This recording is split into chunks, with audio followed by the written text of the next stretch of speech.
Bonjour à tous et tous et bienvenue dans le Collimateur, le podcast consacré aux questions de défense et aux conflits armés, et aujourd'hui un peu plus de choses encore, et notamment à la diplomatie. Un podcast associé au Rubicon et réalisé en partenariat avec le Centre des études de sécurité de l'IFRI et avec le soutien de la DGRIS du ministère des Armées. Un épisode un peu particulier donc aujourd'hui consacré à la diplomatie, au métier de diplomate et en particulier d'ambassadeur à l'occasion de la conférence des ambassadrices et des ambassadeurs du ministère de l'Europe et des Affaires étrangères. Alors ça mérite évidemment 3 mots d'explication pour une émission qui déborde un peu du cadre habituel et du cœur de métier du collimateur, qui s'intéresse habituellement plutôt aux guerres et plus généralement aux métiers militaires. La première raison, c'est très simplement que c'était une opportunité qui s'est présentée via le Quai d'Orsay, d'avoir accès et d'avoir du temps avec des ambassadeurs en poste et de le faire à Paris. Ce qui par définition n'arrive pas tous les jours. Mais ensuite, et plus fondamentalement, la raison sous-jacente, c'est que je pense que c'est bien, parce que ce sont deux sphères, le militaire et la diplomatie, qui sont très loin d'être étanches. Ce sont des gens qui travaillent ensemble en permanence, notamment à l'étranger, les mili et les diplos. C'est d'ailleurs, par exemple, le sens de la fonction d'attaché de défense dans une ambassade, c'est un militaire qui vient travailler, qui vient donner son expertise à des diplomates sur les questions de défense. Donc voilà, il me semble qu'il y a un grand intérêt à ce que les deux corporations communiquent et se connaissent au maximum, disons, et donc que quand on parle de questions militaires, on ne considère pas les diplomates comme une galaxie éloignée, et vice-versa d'ailleurs. Et par ailleurs, il me semble que ça peut aussi intéresser des auditeurs qui seraient intéressés par les métiers de la diplomatie. Je pense que c'est utile d'entendre ce genre de témoignages avant de se lancer ou pas vers la carrière, de savoir à quoi ça peut ressembler de la bouche des principaux intéressés. Et puis plus généralement, c'est juste que c'est intéressant. Enfin, ça m'intéressait en tout cas de parler avec des ambassadrices et des ambassadeurs de leur vie, de leur métier, de ce que peut faire un ambassadeur et de ce qu'il peut pas aussi. Et plus exactement de savoir à quoi ça ressemble leur boulot. Alors je vais préciser tout de suite que c'est vraiment ça, la ligne de ces discussions, c'est le côté très concret, très quotidien du métier. Parce que j'aurais pu leur poser des questions sur l'actualité des pays où ils et elles sont en poste et sur la position de la France là-dessus, mais honnêtement, c'est leur quotidien de commenter ça, et puis on peut aller voir sur le site du Quai d'Orsay ou de l'ambassade pour avoir ce genre de réponse, même si parfois on y fait évidemment allusion. Du coup, ça ressemble presque plutôt au format dans le viseur de récits de vie militaire, comme type, comme genre d'entretien. À un moment, j'ai même songé à en faire un format régulier comme ça, mais bon, on a plutôt voulu en faire une seule émission finalement. Mais surtout, c'est aussi que cet angle colle pas mal avec le sens de cet événement annuel qu'est la conférence des ambassadrices et des ambassadeurs, que de parler largement du concret du métier, comme vous allez l'entendre, et pas de la part de n'importe qui, puisque ça n'est autre que le ministre Jean-Noël Barrot, qui a pris un peu de temps au milieu d'une journée évidemment bien chargée, pour expliquer au micro le principe de l'événement. Bonjour Monsieur le Ministre. Bonjour. Merci beaucoup d'être avec nous. Alors, nous sommes au ministère de l'Europe et des Affaires étrangères, pas exactement au Quai d'Orsay, mais dans une des enceintes du ministère, pour la conférence des ambassadeurs, enfin des ambassadrices et des ambassadeurs. Il y a un grand panneau derrière vous. Bah oui, il y a un grand panneau derrière vous, juste pour bien me le rappeler. Ce qui est une institution et un rendez-vous régulier du personnel diplomatique français, où le ministre que vous êtes est très largement présent. Donc, est-ce que vous pourriez juste nous expliquer ce que c'est que cette réunion, cette conférence ? Bien sûr. En quoi ça consiste ? C'est une tradition qui a été initiée sur une proposition de Dominique de Villepin par Alain Juppé, alors ministre des Affaires étrangères, pour réunir une fois par an l'ensemble des ambassadrices et des ambassadeurs qui représentent la France à l'étranger, qui défendent les intérêts des Français, et pour en quelque sorte resserrer les liens entre ces ambassadrices et ces ambassadeurs d'un côté, et puis le ministère de l'autre, avec ses directions, avec toutes ses composantes, de manière à ce que notre travail soit toujours plus efficace au service des Français. C'est la 30e conférence des ambassadrices et des ambassadeurs cette année, et je viens d'annoncer que nous allons lui donner un caractère plus continu tout au long de l'année. Donc on aura toujours ce rendez-vous annuel, mais tout au long de l'année, on veillera grâce aux outils de communication moderne, à cultiver ces liens entre nos ambassades et puis le Quai d'Orsay. Parce que c'est ça l'inquiétude, la préoccupation, c'est qu'entre les gens qui sont en poste à l'étranger, il n'y a pas forcément toujours l'occasion d'avoir des relations personnelles, que tout passe un peu par les canaux officiels, mais que les gens se connaissent pas forcément assez. C'est pas tellement une préoccupation, mais on vit dans un monde différent de celui dans lequel on vivait il y a quelques décennies encore. On a un monde qui bouge à toute vitesse. On a des modes de communication qui sont totalement désintermédiés. Et face à tout cela, il faut que l'on soit paré. Il faut que l'on soit beaucoup plus agile.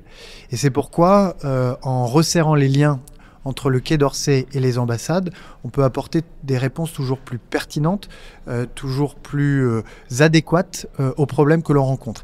Et lorsque le Quai d'Orsay doit prendre des positions sur un certain nombre de grands sujets mondiaux ou transversaux, il est très utile qu'il puisse s'inspirer, si je puis dire, de l'expérience vécue des ambassadrices et des ambassadeurs sur le terrain. Et que ce processus un peu interactif entre le terrain et puis le Quai d'Orsay puisse s'amplifier. C'est-à-dire on parle un peu de choses plus personnelles, plus de vécu, plus facilement que dans des câbles diplomatiques ou dans les moyens de communication plus officiels, c'est ça ? Évidemment, cette conférence qui rassemble physiquement les ambassadrices, les ambassadeurs et puis les directrices et les directeurs du Quai d'Orsay, c'est l'occasion d'échanger de manière beaucoup moins formelle, de manière beaucoup plus rapprochée, et donc d'échanger des informations d'une manière différente, mais aussi de renforcer des liens humains. On est un ministère des crises qui, au quotidien, affecte nos compatriotes établis à l'étranger ou nos compatriotes sur le territoire national.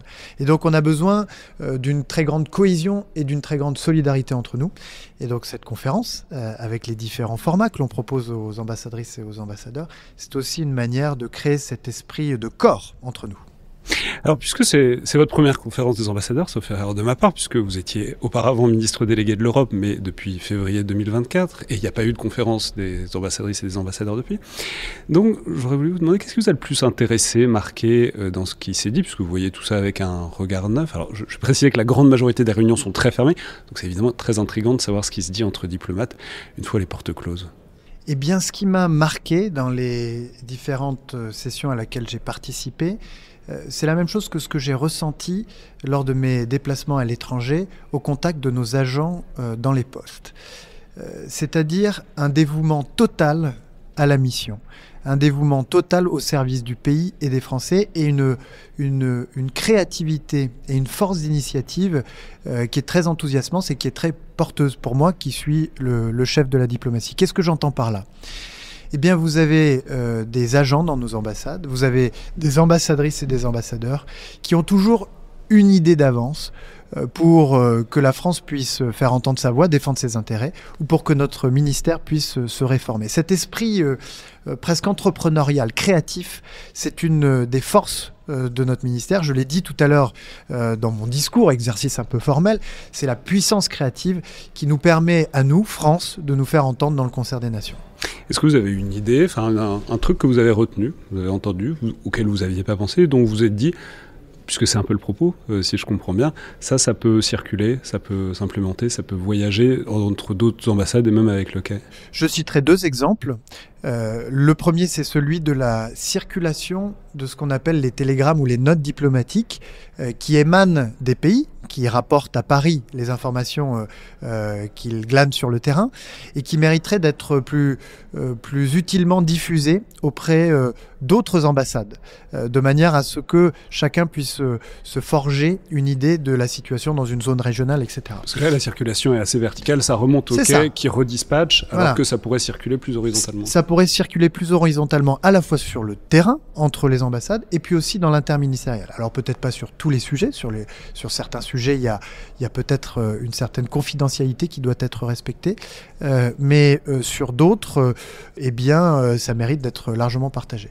Puis peut-être une autre idée qui concerne l'attractivité de nos postes dans certaines régions un peu plus difficiles que d'autres, et je pense en particulier à l'Afrique, où il nous faut réfléchir à la manière d'attirer nos jeunes diplomates en début de carrière, parce que c'est important de pouvoir, dans une carrière de diplomate, s'aguerrir, se confronter à des situations difficiles, parfois même à des situations de crise, pour pouvoir être un diplomate accompli.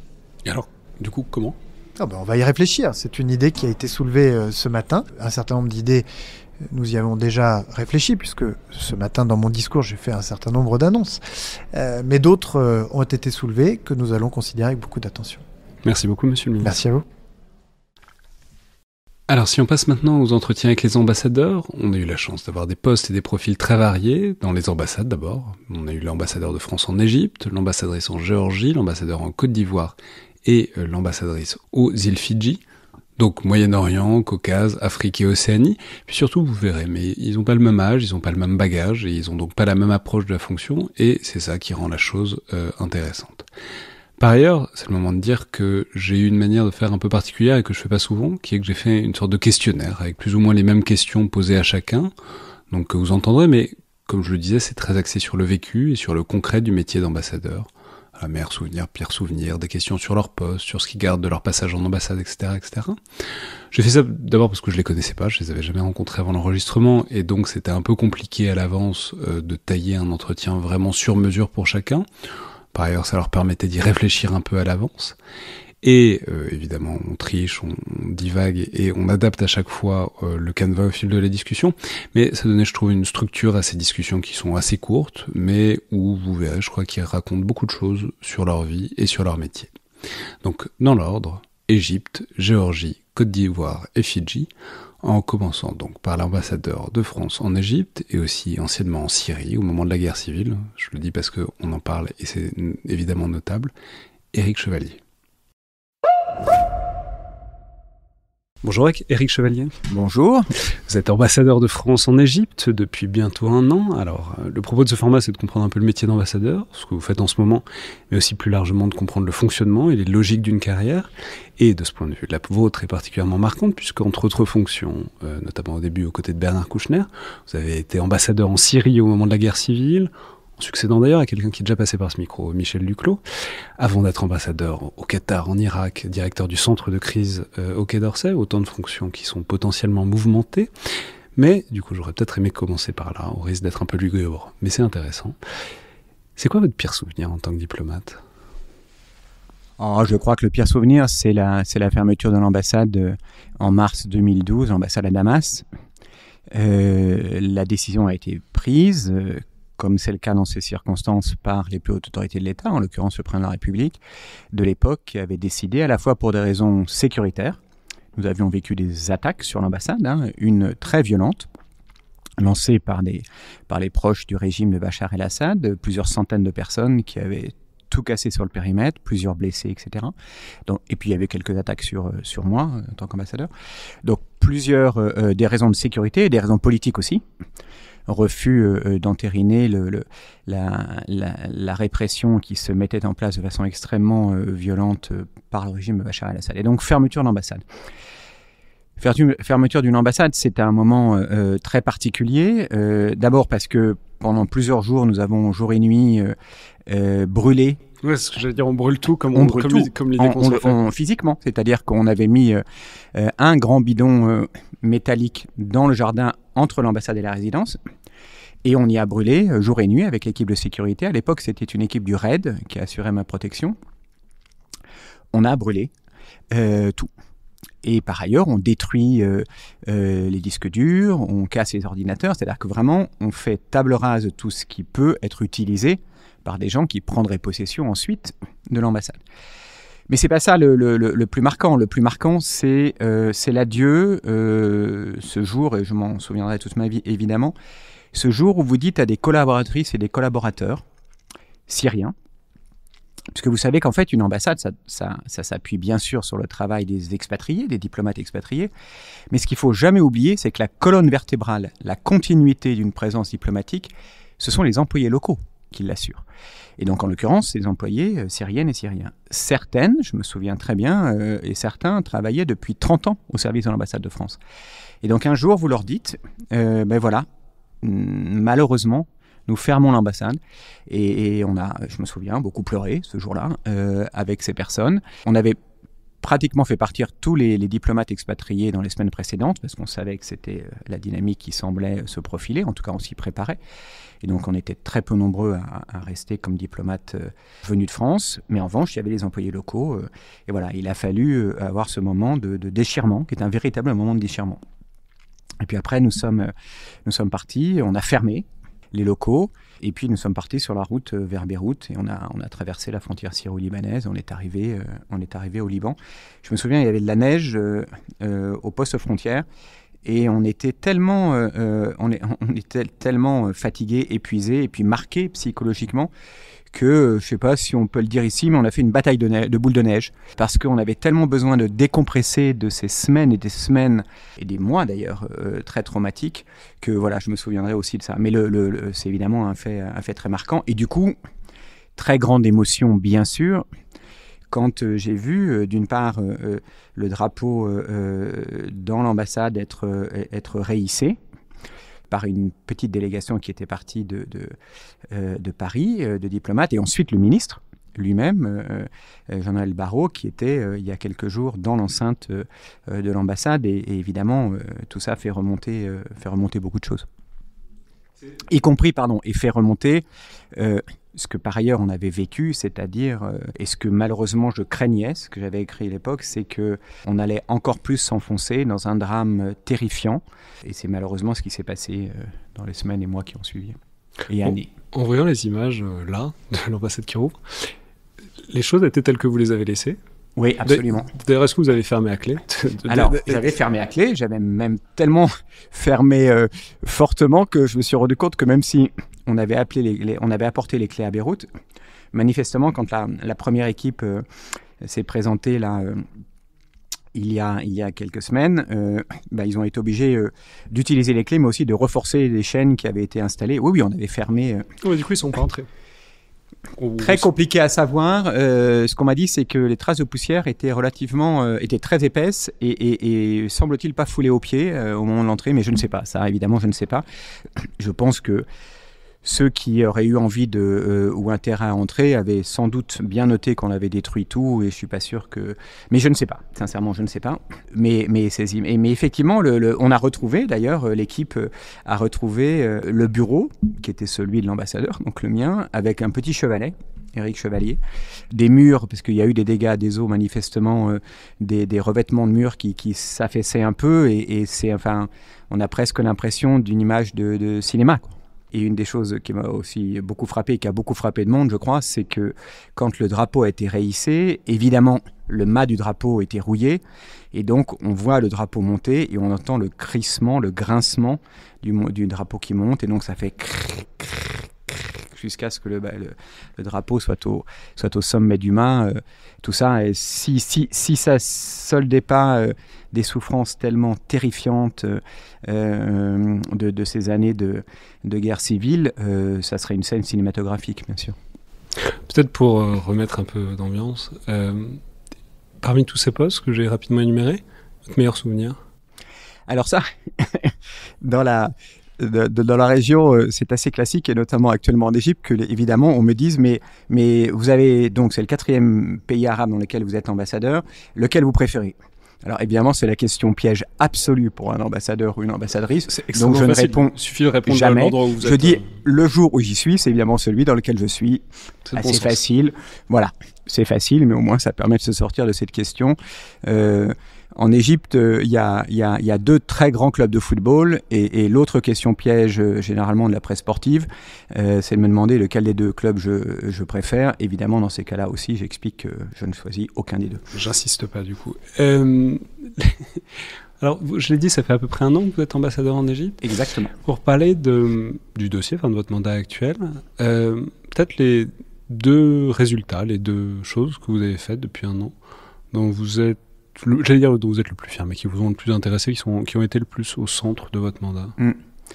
Alors, d'abord, c'est une ambassade, c'est une grande ambassade. Évidemment, les enjeux sont considérables, puisque on voit très bien les enjeux politico-diplomatiques, mais il y a des enjeux économiques, il y a des enjeux culturels, il y a des enjeux universitaires, il y a des enjeux de francophonie. Je commencerai peut-être par ma plus grande frustration. C'est très certainement d'être allé juste au point frontière de Gaza, à Rafah, du côté égyptien, et d'y avoir vu l'aide humanitaire qui est installée, qui est là, qui est disponible, que beaucoup de pays, d'organisations ont contribué à faire arriver, la France notamment, puisque nous avons envoyé beaucoup d'aide humanitaire, et une partie très significative de cette aide est bloquée. Et n'arrive pas à pénétrer de l'autre côté. L'aide humanitaire n'arrive pas de façon satisfaisante, et bien loin de là.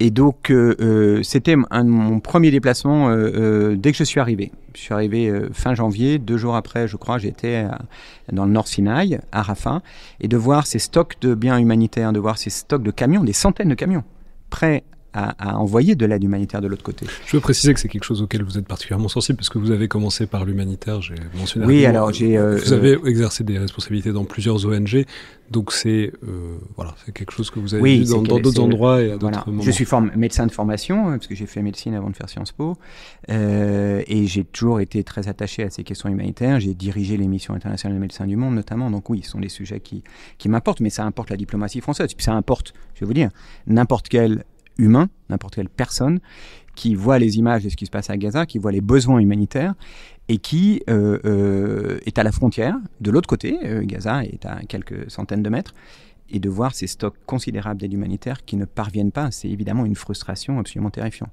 Alors il y a une petite portion qui passe, mais évidemment très très en deçà des besoins. Et donc d'immenses besoins, beaucoup de moyens, et malheureusement, les moyens n'arrivent pas à passer pour satisfaire les besoins. Ça, c'est ma grande frustration. Plusieurs grands éléments de satisfaction, parce que c'est un pays extraordinaire, que la relation est très très forte. J'ai l'habitude de dire qu'il y a une passion égyptienne, une passion française pour l'Égypte, ça s'appelle l'égyptomanie d'ailleurs, mais il y a aussi une passion égyptienne pour la France. Il y a vraiment une relation entre les peuples très forte qui est liée à énormément de choses. Donc parmi les satisfactions, il y a eu évidemment les Jeux olympiques et paralympiques. Je pense que le sport, c'est un élément majeur de la diplomatie, et c'était évidemment encore plus le cas en cette année de Jeux. Et du coup, j'avais beaucoup vu les équipes olympiques et paralympiques avant les Jeux, et je les ai reçus à la résidence et à l'ambassade après, tous les médaillés. Égyptiens. Les 3 médaillés égyptiens, une médaille d'or en pentathlon, une médaille d'argent en haltérophilie, une femme, et une médaille de bronze en escrime, et puis tous les médaillés paralympiques, il y en avait beaucoup plus. Et on s'est livré d'abord à des moments de partage, et puis on a posté sur les réseaux sociaux des moments où j'ai fait semblant de faire un peu d'escrime avec les escrimeurs, et c'est ce qui a fait le plus de bruit en Égypte. C'est toujours mieux que le pentathlon avec des flingues. Alors, j'ai fait, heureusement, le pentathlon, il y a aussi l'escrime. Et donc, en fait, j'ai fait de l'escrime avec enfin, j'ai fait de l'escrime. Le terme est un peu fort, mais en tout cas, j'ai fait semblant, mais j'avais quand même quelque chose dans la main, avec la médaille d'or, le pentathlon moderne. Et puis, j'ai fait un bras de fer avec la médaille d'argent olympique égyptienne d'haltérophilie. Et on a mis ça sur les réseaux sociaux et ça a été vu, je crois, 1 million de fois. J'ai besoin de vous demander qui a gagné. Évidemment, la réponse est dans la question. J'ai évidemment perdu très rapidement, pour être très clair. Elle est vice-championne olympique d'haltérophilie. Donc voilà, je fais semblant de faire un peu de sport, mais il n'y a évidemment aucune comparaison possible. Mais ce qui était très intéressant, et c'est ça aussi pour ça que je voulais le faire, c'est qu'il y avait plein de symboles. C'est d'abord une femme qui fait un bras de fer avec un homme et qui le gagne. Je pense que c'est un élément aussi qu'on peut inclure dans une diplomatie qui se veut féministe. En tout cas, moi, je souhaite que notre diplomatie soit une diplomatie féministe à la fois transformative et partenariale. Le bras de fer. Et le bras de fer, probablement un peu participer à tout ça.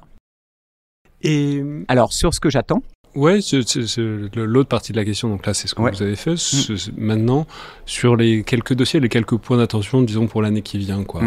1, 2, 3, ce que vous voulez. Alors, le point le plus important, parce qu'on fait les bras de fer quand on est ambassadeur, mais on fait aussi quand même, on s'occupe des crises et des conflits. Donc évidemment, le sujet majeur, ce sont les crises régionales, notamment autour de l'Égypte, puisqu'en fait, l'Égypte est entourée de zones de crise. À l'ouest, il y a la Libye. Au sud, il y a le Soudan. À l'est, au sud-est, il y a la mer Rouge avec tout ce qui s'y passe. Et au nord, il y a Gaza. Donc évidemment, le travail le plus important de cette année, comme ça l'a été d'ailleurs l'année précédente, c'est de travailler avec nos collègues égyptiens pour essayer d'avancer sur des tentatives de résolution de ces crises, ou au moins de contribution aux résolutions de ces crises. On a un travail diplomatico-stratégico-sécuritaire très étroit avec les Égyptiens sur ces domaines. Donc ça, c'est évidemment la priorité numéro 1. Il n'y a aucun doute. Il y a une deuxième chose pour cette année 2025 à laquelle je suis très attaché, c'est toute la coopération universitaire. Et on va avoir 3 moments forts là-dedans.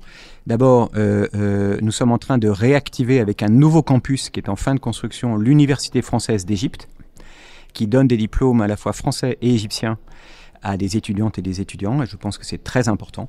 L'Égypte est un pays jeune, et donc évidemment la coopération universitaire, c'est un axe majeur. On va organiser des assises universitaires franco-égyptiennes, où on va faire venir beaucoup de présidentes, de présidents, de doyennes, de doyens d'universités françaises en Égypte, pour développer des partenariats avec l'Égypte. Et puis, il va y avoir très probablement l'inauguration du campus construit par les Égyptiens et financé par les Égyptiens de l'université Senghor, qui est une université francophone. Voilà, donc tout un paquet universitaire qui me tient beaucoup à cœur. Et puis alors, pour être un peu plus léger là aussi, mais c'est pour moi très important, comme je l'avais fait en Irak, nous montons actuellement un programme de développement, de coopération pour le développement du football féminin. Avec la Fédération française de football, on l'avait fait en Irak, quand j'étais ambassadeur en Irak jusqu'à l'année dernière. Un programme qui s'est merveilleusement développé. Et évidemment, c'est très symbolique là aussi. Je pense que c'est un élément majeur de l'égalité femmes-hommes, la possibilité pour les femmes d'accéder aussi aux activités sportives. Et donc, on a développé ce programme de formation et de partenariat sur le football féminin en Irak. Et je reproduis ça ici en Égypte. Et donc, on va lancer les premiers échanges. On fait venir des experts de la Fédération française de football en Égypte et on envoie des jeunes joueuses, en l'occurrence, à Clairefontaine, dans le temple du football français, pour des sessions de formation. On avait fait ça avec les Irakiennes et c'est un succès absolument extraordinaire. Et je me souviens par exemple en Irak d'une jeune yézidi qui vivait encore dans les camps de réfugiés yézidis et qui est arrivée à Clairefontaine, joueuse très talentueuse. C'était évidemment la première fois qu'elle se déplaçait hors de l'Irak. Elle avait vécu tout ce que les Yézidis ont vécu, ce peuple qui a subi les exactions terribles de Daesh. Et là, la voir arriver en France, la voir chausser ses crampons, la voir jouer au football et s'épanouir de façon extraordinaire, son visage me restera évidemment toujours à l'esprit. Et là, on va faire la même chose avec les Égyptiennes. Ce que je voudrais souligner à propos de mon poste en Irak, puisque j'ai eu cette chance, parce que c'était passionnant d'être ambassadeur en Irak, c'est évidemment la question de l'interaction avec les équipes de sécurité. En Syrie, c'était le RAID qui avait assuré ma sécurité. En Irak, c'est le GIGN. Évidemment, je ne dirais pas qui est meilleur ou qui est moins bon parce qu'ils sont les uns et les autres excellents et que je suis prudent parce que sinon je vais en fâcher. C'est ça, ils ont vraiment des armes. Et ils sont beaucoup plus baraqués que moi et beaucoup plus équipés. Et non, mais plus sérieusement, pour dire que vous ne pouvez faire votre métier dans un pays comme ces pays-là que si jamais il y a une relation de confiance extrêmement forte avec vos équipes de sécurité. Pour dialoguer d'ailleurs. Parce que moi, j'aime bien circuler. En Irak, j'ai réussi à aller dans tous les gouvernorats. D'ailleurs, c'était le cas aussi en Syrie. J'étais allé. C'est intéressant partout. parce qu'on dit toujours que c'est la tension un peu structurelle dans une ambassade entre le diplôme qui veut aller partout et les équipes de sécurité qui veulent qu'il aille nulle part. Exactement. Eh ben, tout dépend de la relation de confiance que vous avez.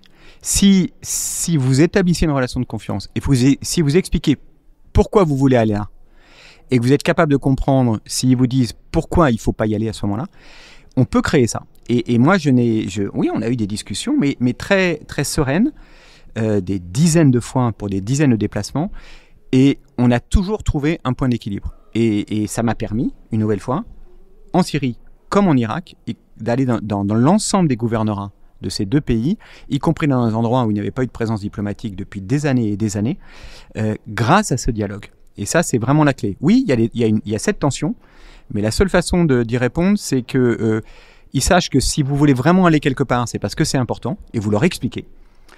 Et vous savez que si vous disent non, à partir du moment où vous leur avez expliqué l'importance, eh ben peut-être que là, il faut les écouter. Voilà. Et en fait, au bout du compte, ils disent oui, à condition qu'on y mette les bonnes conditions. Avec diplomatie, quoi. Avec diplomatie. Et pour terminer, peut-être plus rapidement, mais pour revenir un peu dans la matérialité du métier d'ambassadeur et de diplomate, vraiment une question et réponse rapide, quoi. Ce que vous aimez le plus dans le métier d'ambassadeur? Ce que j'aime le plus, et j'adore ça, c'est que si on est curieux, c'est extraordinaire ce qu'on apprend à connaître. Parce que dans la même journée, vous êtes avec un professeur d'université, vous êtes avec un artiste, vous êtes avec quelqu'un qui s'occupe de sujets de sécurité, vous êtes avec un spécialiste de la lutte antiterroriste, vous êtes avec un diplomate. En fait, ça ouvre à tout. Vous êtes avec un archéologue qui vous ramène 4 siècles en arrière, 4 millénaires, pardon, en arrière. Voilà, ça c'est formidable. Quand on est curieux, c'est une chance extraordinaire. Et puis, moi, il se trouve que alors c'est peut-être lié à ma formation médicale initiale, je trouve que ça permet des relations humaines avec des segments totalement différents de la société civile, institutionnelle, médecins, chercheurs, etc., artistes, que c'est quand on s'intéresse aux gens et aux choses différentes, c'est un métier absolument extraordinaire. Ce que vous aimez le moins, ce qui vous embête le plus au quotidien dans le métier d'ambassadeur? Ce que j'aime moins, c'est forcément, parce qu'il y en a toujours et c'est nécessaire, une dimension un peu plus protocolaire, bureaucratique, etc. Mais le protocole, c'est très important. Hein. C'est aussi comprendre qui est positionné comment, etc. Donc, y compris ça, on s'y habitue. Moi, venant de là où... Le protocole, c'est recevoir les gens et surtout comment on les reçoit. C'est recevoir les gens, bien les recevoir, exactement. Il y a évidemment aussi parfois des processus bureaucratiques qu'on peut trouver un peu lourds, un peu longs, mais je vous assure que vraiment, cette façon de pouvoir interagir avec une société dans toutes ses composantes et apprendre des choses. Moi, en fait, la réalité, c'est que j'apprends tous les jours des choses extraordinairement différentes. C'est un très beau métier et je dis à toute jeune femme, et je le dis parce qu'il faut qu'il y ait de plus en plus de femmes, y compris dans les postes de responsabilité dans la diplomatie, toute jeune femme et tout jeune homme qui est intéressé par l'international, faites ça, vous verrez. Et moi, j'ai une expérience, vous le disiez, non gouvernementale, humanitaire, j'ai une expérience aux Nations Unies aussi. De toute façon, aller à la rencontre des autres peuples, c'est une merveille d'ouverture, quoi. Et dernière chose, qu'est-ce que vous avez ramené en France? Bon, je l'ai dit, vous avez été en poste en France il n'y a pas si longtemps. De l'étranger, comme manière de faire, comme pratique diplomatique? Alors, sans aucun doute, l'importance de décaler son regard. On a quand même, c'est une des caractéristiques françaises, c'est qu'à la fois on s'intéresse à l'étranger, à l'autre, etc., mais on s'y intéresse avec une perspective française. Ce qui est très important, c'est de penser toujours qu'il peut y avoir une autre perspective. C'est comprendre qu'on peut avoir un autre angle pour une approche, et ça, vous l'apprenez des autres cultures, des autres sociétés, et c'est très, très, très, très important. C'est ce qu'apprend le vécu à l'étranger, ce qu'apprend ce métier de diplomate, si on essaie de le faire correctement, c'est de comprendre qu'il y a des gens qui ne pensent pas, qui n'agissent pas, qui n'ont pas le même quotidien que vous, et pour autant, vous pouvez quand même établir un dialogue. Et donc ça doit vous imposer d'être capable de comprendre l'autre. Ça ne veut pas dire renoncer à soi. Ça veut dire enrichir ce qu'on est, ce qu'on porte, de ce que d'autres portent. Ça, pour le coup, je pense que c'est ça qu'on peut rapporter d'une expérience à l'étranger. Merci beaucoup, Éric Chevalier. Merci. Bonjour, Sheraz Ghasri. Vous êtes ambassadrice en Géorgie depuis 2022. Alors c'est un pays évidemment avec une grosse actualité politique en ce moment, des élections législatives controversées. C'est pas du tout l'angle de cette émission de commenter l'actualité, mais justement pour donner un peu pas un bilan d'ailleurs, mais pour donner un peu, pour incarner un peu ce qu'est votre mandat d'ambassadrice en Géorgie. Je vous ai demandé si vous vouliez commencer par le meilleur ou le pire souvenir. Vous m'avez dit le plus logique c'est de commencer par le pire souvenir. Alors allez-y, racontez-moi. Alors, mon pire souvenir, c'est mon premier soir à la résidence de France à Tbilissi, qui est un appartement au dernier étage d'une tour. C'est pas une enceinte fermée hors de la ville, etc. Non, c'est complètement très, très exposé. C'est d'ailleurs juste derrière le Parlement, là où il y a les manifestations en ce moment. Donc, on ne commente pas l'actualité, mais quand même, on vit en plein dedans. On peut commenter l'actualité si vous voulez, hein, c'est vous qui choisissez. Donc le premier soir, on vient me chercher à l'aéroport, donc je rencontre mes équipes qui sont super sympas, me déposent dans mon immeuble, puis m'amènent dans mon appartement, m'expliquent comment on ouvre, comment on ferme, et le matin, on doit venir me chercher pour aller déjà déposer mes lettres de créance auprès de la présidente géorgienne. Ça, on peut rappeler, c'est protocolaire qu'un ambassadeur est nommé, il faut qu'il soit accepté par le pays qui le reçoit, donc présente des lettres de créance qui sont acceptées par le président ou le premier ministre. Alors d'habitude, on a quelques jours pour au moins rencontrer son équipe, aller voir le ministère des Affaires étrangères et un peu sentir le pays. Moi, je suis arrivée le mercredi 14 décembre soir et le jeudi, j'étais déjà chez la présidente, accueillie pour déposer ma lettre de créance, vu l'importance de la relation entre la Géorgie et la France et entre la présidente Salomé Zourabichvili et la France. Et au moment de partir, en fait, je n'arrive pas à ouvrir la porte. Et mon chauffeur m'attend pour y aller. Et en fait, il faut que j'attende que le garde de sécurité de l'ambassade vienne m'ouvrir, parce que je me suis enfermée sans faire exprès, en utilisant un loquet dont il ignorait l'existence. Et heureusement, grâce à ma super équipe, j'ai pu sortir et aller déposer ma lettre des créances. Mais voilà, c'était un peu humiliant. Mais comme quoi, la résidence, malgré le fait qu'elle soit dans une tour, est très bien sécurisée, puisque même vous ne pouviez pas en sortir. Oui, c'était un problème ce jour-là, mais maintenant je sais et personne n'a le droit de toucher à ce loquet. Et alors, enchaînons donc avec le meilleur souvenir de votre mandat. Donc, mon meilleur souvenir, clairement, c'est quand la Géorgie a reçu le statut de candidat à l'Union européenne. 85% de la population souhaite que la Géorgie soit dans l'Union européenne. Qu'à 100% de la population pense qu'elle est déjà dans l'Europe.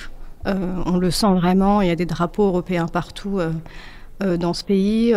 Les gens vivent, c'est pas juste sur les édifices publics, c'est vraiment le drapeau chez les gens, sur leur balcon, avec le drapeau ukrainien depuis la guerre, l'agression contre l'Ukraine.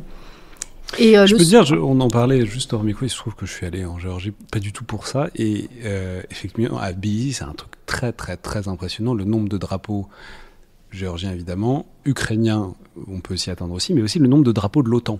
C'est un truc que j'ai... Il y en a un petit peu moins, mais il y en a quand même à côté. J'ai jamais vu un endroit où les gens affichaient des drapeaux de l'OTAN sur leurs murs, c'est un truc très très impressionnant. Et il y a des graffitis aussi sur tous les murs, et c'est pas uniquement à Tbilissi d'ailleurs. Mais voilà, c'est très très impressionnant. Et le 14 décembre 2023, sur la place de la Liberté, il y avait une scène qui était installée. Il y avait un orchestre classique géorgien, un orchestre classique pour l'Aude à la joie. Et tous les ambassadeurs de pays membres de l'Union européenne qui sont présents en Géorgie étaient vraiment reçus en rockstar dans ce pays. Et il y avait tous ces drapeaux géorgiens qui flottaient avec les drapeaux européens. Et on avait vraiment tous l'impression d'avoir contribué, chacun selon ses petits moyens, d'avoir convaincu sa capitale de l'intérêt qu'il y avait à aller dans un sens plutôt qu'en un autre. Et on avait vraiment l'impression de participer à un moment historique dans la vie d'un peuple et d'y avoir été pour quelque chose. Et ça, c'était une grande fierté pour moi. Je pense que ça restera mon meilleur souvenir en Géorgie. Attends, c'est pas fini. C'est pas fini, c'est vrai. Mais dans ma carrière, je pense que ça fera partie du top 10. Alors, juste, bon, mais j'allais vous poser la question suivante, qui étaient les deux résultats dont vous êtes le plus fier, enfin, les deux choses que vous avez faites, en tout cas, qui se sont passées dans votre mandat, dont vous étiez les plus contentes. J'imagine que l'une d'entre elles, du coup, on vient déjà d'en parler. Bon, ça, c'est, pour le coup, je dirais pas que je suis responsable. Hein. Vous avez convaincu votre capitale. J'étais pas seule, c'est toute une équipe, et puis au final, c'est la décision du président de la République. Qui a aussi des intuitions et des convictions dans un contexte géopolitique. Mais sur les accomplissements, moi, personnellement, je suis très attachée aux droits de l'homme, à l'accompagnement des personnes en danger. Et ce que j'aime le plus faire, dont je suis le plus fière dans mon travail de tous les jours, c'est de soutenir les activistes, les journalistes, les personnes LGBT en danger qui viennent nous voir parce qu'elles ont besoin de venir avoir notre protection, y compris en ayant un visa pour pouvoir être accueilli via la procédure d'asile en France. Et on ne fait pas ça tous les jours, mais quand on le fait pour des raisons humaines. Et ça fait partie, je pense, depuis mes 2 ans, de ce dont je suis le plus contente, que notre ambassade et avec notre équipe du consulat, on soit capable d'accueillir les gens et de leur accorder l'importance que leur situation requiert. Et un autre truc qui est pour moi particulièrement sympa en ce moment, parce que ça a connu des développements, c'est que j'ai dans une vie antérieure été conseillère diplomatique de la ministre de la Santé, donc je suis aussi très attachée aux questions de santé. Et avec notre service d'action et de coopération culturelle, on a beaucoup travaillé pour que l'hôpital Necker et une coopération avec un hôpital pédiatrique en Géorgie, c'est l'hôpital Yashiluli. Et on a réussi à inspirer confiance entre des médecins de ces 2 hôpitaux. Et du coup, on a eu un accord de coopération qui a été signé entre les 2 hôpitaux, avec le soutien du ministère des Affaires étrangères et de l'ambassade. Et là, la semaine prochaine, il y a un chirurgien français qui va en Géorgie pour opérer un enfant qui a une malformation congénitale et qui va lui remettre ses yeux à leur place. Et je trouve ça très fort que... Voilà, dans notre coopération, ce soit pas juste le dialogue politique, les grands discours, mais c'est aussi des gens qui profitent de la mise en relation qu'on fait entre les Français et les Géorgiens dans plein de domaines différents. Et maintenant, si on regarde un peu vers l'avant, donc pour l'année à venir, l'année 2025, les quelques dossiers, 1, 2, 3, comme vous voulez, mais de l'année qui vient, alors j'imagine qu'il va y avoir, on commente pas l'actualité, enfin pas vraiment, mais enfin les élections législatives, c'est un peu au centre, même visiblement, de votre espace quotidien, puisque c'est pas loin de chez vous. Voilà, comment ça se présente cette année 2025, et surtout qu'est-ce que vous voulez faire, qu'est-ce que la France en Géorgie a besoin ou intention de faire? La priorité pour nous, c'est la stabilité en Géorgie et le soutien aux démocrates et à la démocratie géorgienne, qui est un choix de la population géorgienne. Donc contribuer au règlement de la crise politique en cours, y compris si ça passe par des nouvelles élections, ça va être un enjeu très important. Pour l'instant, on a un gouvernement, un parti au pouvoir qui est plutôt fermé. Mais une crise qui s'installe et qui peut durer et qui peut nuire aux intérêts de long terme du pays. Donc il va falloir qu'on accompagne ça avec tous nos partenaires européens de la manière la plus constructive possible. Donc ça va être le dossier politique prioritaire. Et là, on peut s'attendre à un engagement fort de la France avec l'Allemagne et la Pologne. Dans le cadre du triangle de Weimar, on a eu plusieurs déclarations communes au niveau de notre ministre des Affaires étrangères et du président. Après, sur d'autres sujets, parce qu'il ne s'agit pas que de politique, et notamment à travers la culture, on fait aussi du politique. Nous, on souhaite au niveau de l'ambassade avoir un festival du film français, qui est aussi une manière d'apporter une offre culturelle grand public dans un pays qui est en demande de culture européenne et occidentale. Et donc on cherche des sponsors, des mécènes pour organiser un festival du film français qui soit accessible à la population et notamment à la jeunesse, parce que c'est quand même l'atout numéro 1 de ce pays et l'espoir numéro 1 pour la Géorgie, qui rêve d'Europe à l'intérieur de ses frontières et pas juste d'émigrer en Europe si l'Europe ne vient pas à elle. C'est fascinant parce que la culture, c'est toujours un truc, on le sait que ça fait partie du boulot des ambassades, de la présence de la France à l'étranger, mais c'est toujours, vous diriez que ça prend combien de temps, de votre énergie, cette dimension proprement culturelle de l'action de la France à l'étranger, parce que en même temps c'est aussi quelque chose qui structurellement est forcément visible, enfin plus visible que plein d'autres choses qui sont plus discrètes, mais vous diriez que c'est quelle importance, disons, dans le métier d'un... Si je mets la culture et l'éducation ensemble, je dirais que ça fait 45% du temps. Parce qu'on passe quand même beaucoup de temps à parler, aller dans les universités, parler aux jeunes, faire des conférences, avoir des interactions sur tout sujet. Moi, à chaque fois qu'en Géorgie, je me déplace en région, alors ça fait un peu bizarre de parler comme ça, mais c'est vrai que Tbilissi, c'est 1,5 million sur 3,5 millions, et donc il faut parler au reste du pays. Donc je suis allée à peu près dans toutes les régions de Géorgie. L'étape numéro 1, c'est les écoles publiques qui enseignent le français. On en a 140 dans le pays. Donc moi, je parle à des enfants de 10 ans, 12 ans, 14 ans, de la France, des croissants. J'ai vraiment des conversations de pourquoi on est fiers qu'ils apprennent le français. Et vous leur parlez en français, quoi ? Ils parlent en français, ouais. Et puis c'est surtout qu'il y a des professeurs qui sont hyper dynamiques, motivés, dévoués. Alors parfois, elles sont d'une autre génération, donc elles leur apprennent Édith Piaf, donc c'est super Édith Piaf, mais c'est pas que ça la France, donc ça nous aide aussi d'aller partout pour mettre un peu de nouveautés. On a fait des quiz olympiques, on a parlé de sport, en Karéti, à Tel Aviv par exemple. Moi je fais un quiz olympique avec un lutteur qui est coach d'une lutteuse française, donc je savais pas, mais il y a plein de liens entre la France et la Géorgie qu'on découvre. Moi, je découvre autant les Français en Géorgie que les Géorgiens. Donc, par exemple, Willy Sagnol, c'est le coach de l'équipe nationale géorgienne. Okay. J'ai eu la chance de rencontrer David Trezeguet cette année. Ancien latéral gauche de l'équipe de France 2000, sans doute. Mais voilà, moi, je découvre le foot en Géorgie. D'ailleurs, un des pires souvenirs pour moi, c'est que le seul match de foot que je suis allée voir, l'équipe l'a perdu. Et du coup, Willy Sagnol m'a dit que ça serait bien de plus venir voir les matchs de foot. Alors maintenant, peut-être une dimension plus... pardon, vous aviez un autre dossier dont vous vouliez parler ? Un autre dossier très important que je ne vais pas régler en un an et que je ne vais pas régler seul, c'est qu'il faut qu'on déménage l'ambassade de France dans un nouveau lieu. Notre bail va finir dans quelques années et il faut qu'on trouve un lieu alternatif. Donc ça fait aussi partie du travail de l'ambassadeur.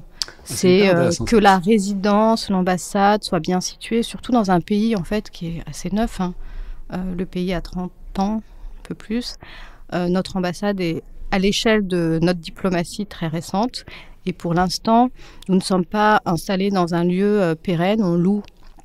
Vous louez à qui ? C'est qui le bailleur dans ces cas ? C'est un particulier à qui on loue une ancienne maison. On s'est retrouvés. Voilà, maintenant c'est trop petit, c'est pas très pratique. Donc avec ma super équipe, on va visiter de potentielles ambassades. Donc on a le choix entre un plateau bureau qu'on réaménage en ambassade ou un autre type de bâtiment. Et on a carte blanche pour chercher, mais après il faudra qu'on propose au ministère comparer les prix, les loyers. C'est marrant parce qu'on a toujours cette image des ambassades qui sont des trucs immémoriaux, surtout pour la France, quoi. Parce que, en vérité, dans la plupart des pays du monde, ça fait quand même un paquet de temps qu'on a des relations diplomatiques. Donc, il y a du beau foncier, quoi. Enfin, il y a des beaux bâtiments dans un certain nombre d'endroits. Et en fait, oui, le côté maintenant, faut faire de la recherche d'appart. C'est vrai. Ça doit... Alors en Géorgie, on a acheté un terrain il y a 20 ans. Qui est hyper central, super bien situé, mais qui est dans un parc public où il est devenu, depuis que la ville a adopté un nouveau plan d'urbanisme, impossible de construire. Donc on a un super lieu parce qu'un de mes prédécesseurs a fait un super investissement, mais maintenant il faut qu'on travaille à échanger ce terrain avec un autre, trouver un lieu pour l'ambassade. Donc ça fait partie des... dossier un peu caché des ambassades, mais partout où on a une super ambassade, il y a eu un gros travail derrière avant qu'on en arrive là, et on cherche encore notre super lieu à Tbilissi. C'est bien de penser que c'est aussi des choses qui se construisent, pas que des choses qui se maintiennent, ces choses-là de présence diplomatique. Et peut-être pour terminer, peut-être un peu plus rapidement, enfin comme vous voulez, chose très concrète, ce qui vous emmerde le plus dans le métier d'ambassadeur, ce qui vous embête le plus? Moi, j'adore recevoir, rencontrer, mettre les gens en relation. C'est ce qui fait le charme de ce job en premier lieu. Ce que j'aime pas, c'est que souvent, ça s'accompagne de nourriture. On reçoit, on est invité et on mange. On bouffe beaucoup. Ouais. Et ça, c'est un vrai drame. Parce que la nourriture, après, il faut la dépenser. Oui, parce qu'en plus, quand on est ambassadeur, on ne peut pas ne pas manger.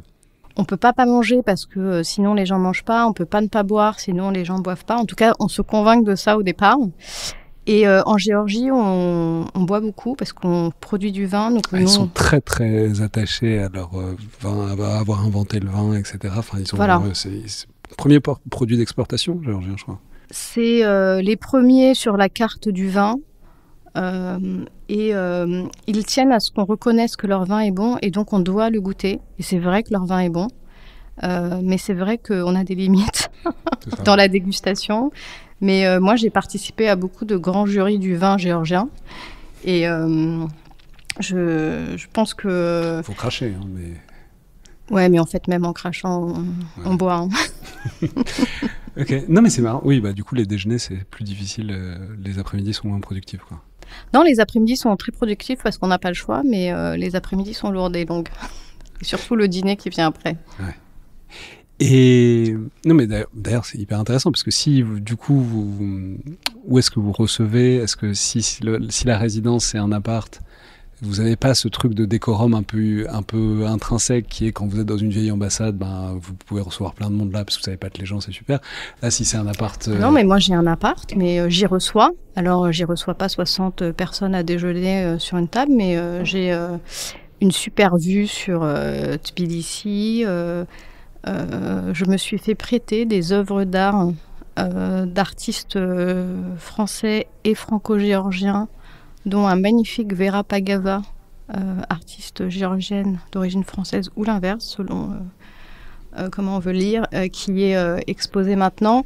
Et en fait, on peut faire un grand accueil dans des petits endroits. Et c'est aussi le charme du métier, c'est de donner le meilleur de la France, quel que soit le lieu où on est et la contrainte. Et moi, je viens de recruter une super chef très jeune géorgienne qui va faire une formation à l'hôtel du ministre pour perfectionner encore plus sa cuisine et la présentation des plats. Donc voilà, tout ça, c'est un job qu'on découvre, qu'on doit s'occuper de tous ces sujets. C'est très intéressant aussi, enfin, je reste là-dessus, mais parce que du coup, les gens attendent de la gastronomie française forcément quand ils viennent chez le ministre. C'est-à-dire, vous pouvez pas leur faire de la bouffe, enfin, vous pouvez sans doute, mais c'est pas ce qu'on attend quand on vient. On attend des vins français, de la bouffe française, etc. On attend des vins français, on attend un chef qui offre de la cuisine française, mais le chef qui offre la cuisine française, ça peut être une chef et ça peut ne pas être un Français. La cuisine française, ça s'apprend en fait, c'est un style et on peut utiliser des produits locaux et travailler sur la base de recettes géorgiennes et offrir une cuisine française de qualité. Et ça, c'est tout l'enjeu aussi de... ça faisait partie des choses que j'aimais pas faire au début, mais que je trouve de plus en plus intéressant, c'est travailler les menus avec le chef pour offrir aussi sa part de personnalité française dans la cuisine. Et du coup, ce que vous aimez le plus, c'est quoi? C'est recevoir ou c'est autre chose dans le métier de diplomate, dans le métier d'ambassadeur? La tâche, disons, pas quotidienne, mais en tout cas régulière. Ce que je préfère, c'est présenter des Géorgiens à d'autres Géorgiens qui se rencontrent grâce à nous. Parce que c'est aussi ça, le charme du job, c'est que on crée des ponts entre des personnalités qui pourraient se connaître sans nous, mais qu'on suscite. Donc ça, c'est hyper enthousiasmant. Souvent qu'on voit les gens devenir amis grâce à nous, alors qu'on est là depuis 2 ans. Et dernière chose, qu'est-ce que... Alors, je ne sais pas si je l'ai dit, mais vous avez été en poste, notamment aux États-Unis avant.